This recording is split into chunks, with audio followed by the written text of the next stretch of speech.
Hey, yo. In anybody else's hands, this is a microphone. In my hands, it's a pipe bomb. Pipe bomb. Pipe bomb. Pipe bomb. Pipe. Oh, hi, Mark. Do people really think Cody Rhodes is returning to WWE and is going to be an entrant in the Royal Rumble? Like, really? You really think that? I will say this, you might have a chance at Jericho. What a story, Mark. I don't think they're bringing Cody Rhodes in. And he damn sure ain't going back to WWE. Your boy's an executive vice president of the number 2 company in the country. You think he's going back to where he was a mid-carder?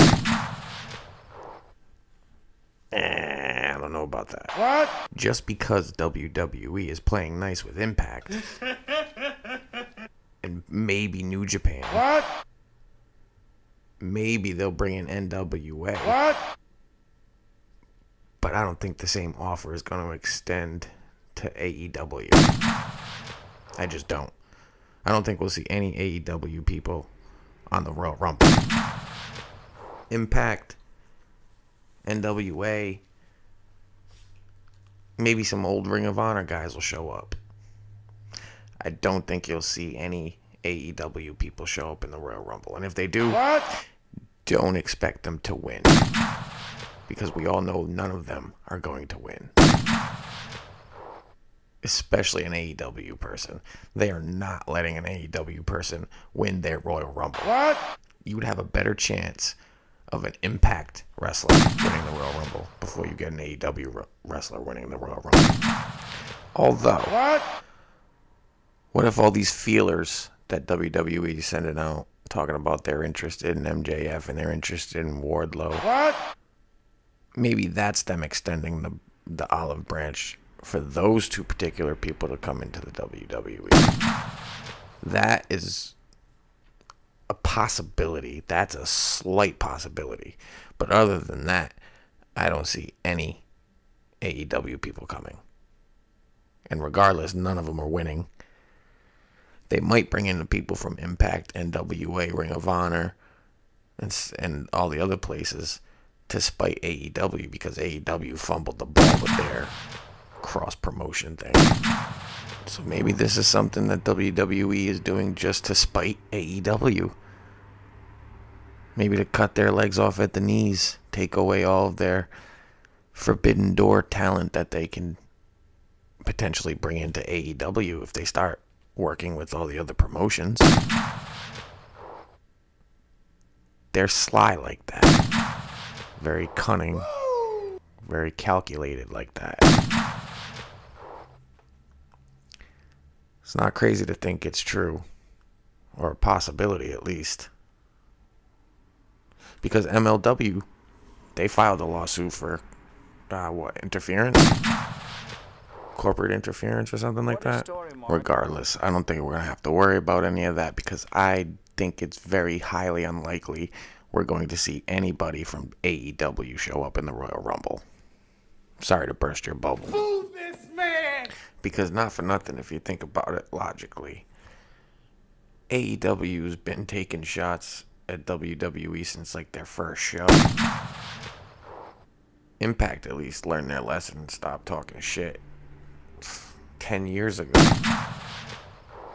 I don't think I've ever heard anyone from NWA, especially Billy Corgan. I've never heard him say anything about WWE. Tony Khan, he's out there on the internet talking about ratings and demos, and Taz made a comment about running a sloppy shop when around COVID started.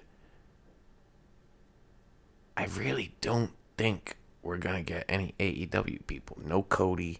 Sure as shit, no CM Punk. I don't know. That's just what I think. But I've been wrong before.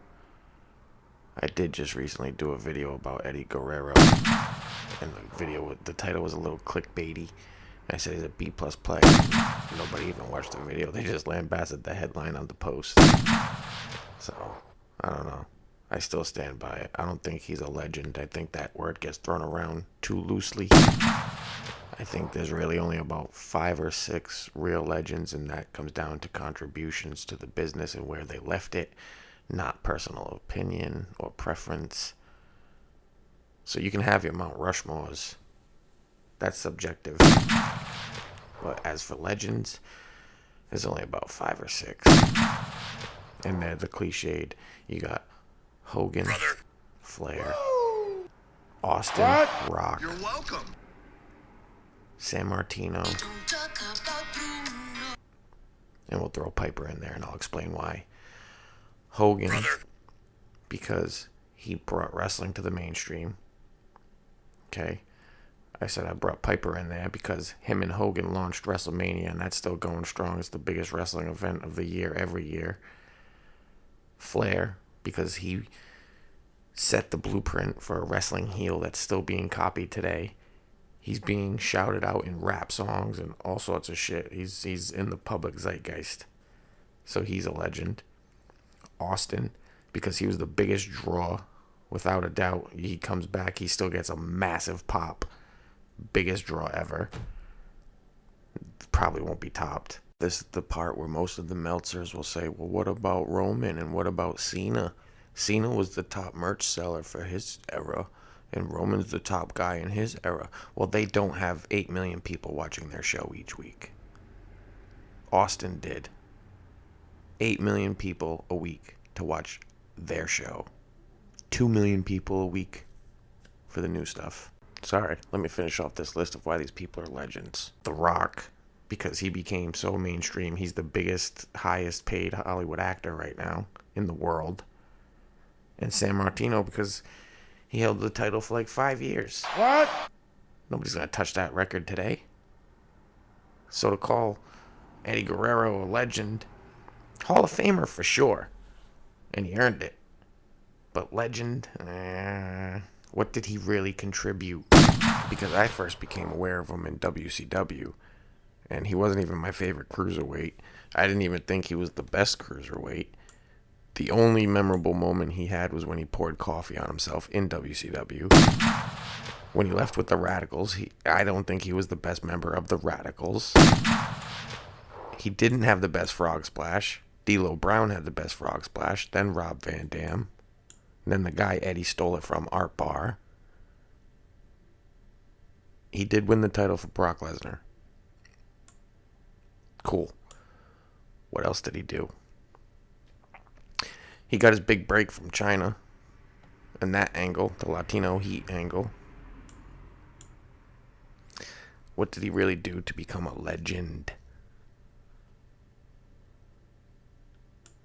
He died prematurely. And Chris Benoit went Jack Torrance on his family. So they had to sweep that shit under the rug real quick. So let's pass a little attention over to Eddie. That's all I was trying to make the point of with that previous video. But now that that's all cleared up, moving on.